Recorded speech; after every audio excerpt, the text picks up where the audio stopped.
Assalamualaikum dan salam sejahtera. Sesi pembelajaran kita pada hari ini adalah berkaitan dengan asas nombor dan kali ini cikgu nak menunjukkan bagaimana cara penukaran asas nombor daripada asas 10 kepada asas-asas yang lain seperti yang dinyatakan. Okey, asas nombor dan asas 10 ini ialah nombor yang biasa kita gunakan dalam kehidupan seharian kita. Sekarang contohnya yang pertama dekat sini, katalah nombor 23. Okey, nombor asas 10 boleh disebut sebagai 23. Asas 10. Okey, kita nak tukar daripada asas 10 ini, nak tukar dia kepada asas 4. Okey, caranya bagaimana? Okey, mula-mula kita buat macam ni. Okey, 23 tu letak di sini. Sebelah 23 ini tulis baki. Okey.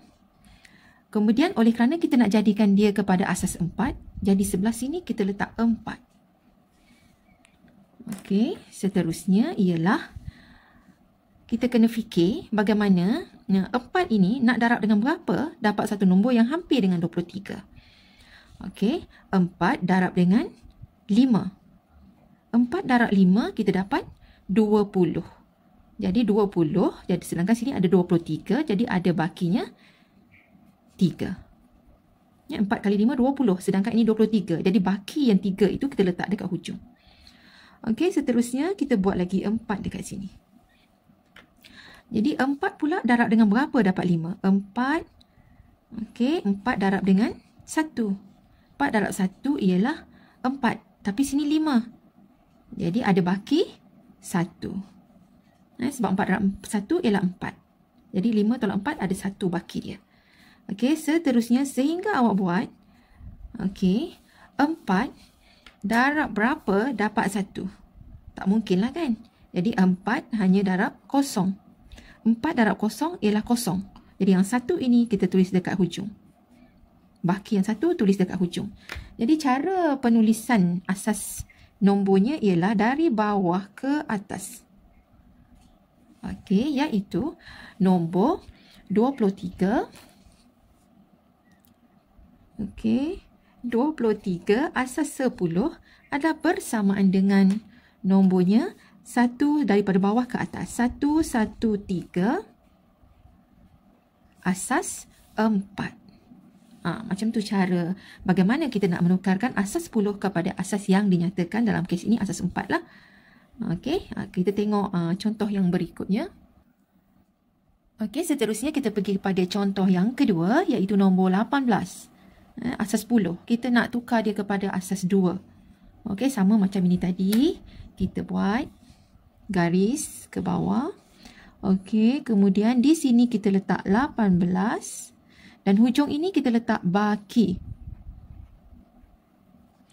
Okey, oleh kerana kita nak tukar kepada asas 2, 2 kena letak dekat sini. Okey, kemudian kita kena fikir 2 dekat sini nak darab berapa dapat 18.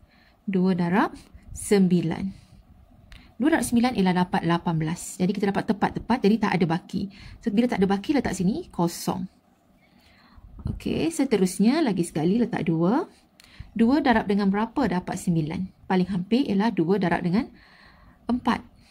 2 darab 4 ialah 8. Jadi sini 9, maka ada bakinya 1. Okey, teruskan lagi. 2. 2 darab dengan 2. Dapat 4. Dapat tepat-tepat 4. Jadi tak ada baki. Tak ada baki, tulis kosong. Okey, saya sambung lagi ke bawah. Okey, 2. 2 darab berapa? 2 darab 1. Dapat 2. Tepat-tepat dapat 2. Tak ada baki, letak kosong. Dan sampai awak dapat 2 darab berapa dapat 1. Sampai tak boleh. 2 darab kosong. 2 darab kosong ialah kosong. Jadi yang 1 ini kita bawa sini jadi bakinya. Okey, jadi di sini cara penulisan ialah dari bawah ke atas. Jadi kita tulis dia sebagai 18 asas 10. Bila ditulis dalam asas 2, dia jadi 1 0 0 1 0 0 0 1 0. Asas 2. Letak kat bawah dia. Okey, seterusnya contoh yang ketiga. Cikgu bagi nombor yang besar. Kalau tadi nombor puluh, nombor belas. Yang ini nombor ribu. 1048 asas 10. 1048 kita nak tukar dia kepada asas 8. Okey, macam tadi jugalah. Kita buatkan palang ini. Letak 1048 di sini. Ini letak, oleh kerana nak jadikan asas 8, letak 8 di sini. Okey, jadi ini nombor yang besar. Kita guna kalkulator. Cikgu tunjuk cara guna kalkulator. 1048 ini kita bahagi dengan 8. Jadi kita dapat tepat-tepat 131. Jadi dapat 131, jadi bermaksud 8 darab dengan 131, kita akan dapat tepat-tepat 1048. Jadi maksudnya tiada baki, letak kosong dekat sini. Okey, seterusnya lagi sekali letak 8.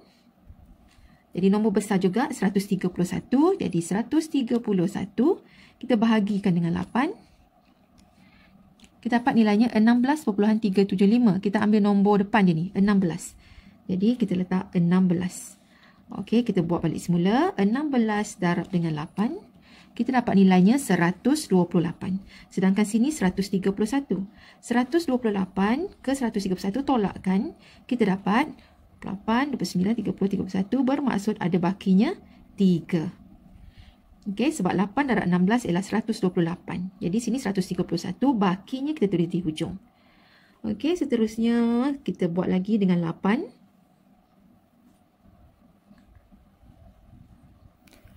8 darab dengan 2. 8 darab dengan 2 ialah 16. Tak ada baki. Letak kosong. Okey, dan seterusnya sini 8. 8 darab berapa dapat 2? Tak adalah kan? Jadi 8 darab kosong. 8 darab kosong ialah kosong. Maka 2 ini kita bawa ke hujung. Macam tu. Kemudian cara menulisnya ialah dari bawah ke atas. Jadi ini bermaksud 1048 asas 10 adalah bersamaan dengan kita baca dari bawah 2030. 2030 asas berapa? Okey, asas yang dinyatakan dekat sini iaitu asas 8. Okey, jadi inilah caranya bagaimana kita nak menukarkan dari asas 10 kepada asas yang dinyatakan. Kalau asas 4, tepinya 4. Bakinya kita letak ujung. Okey.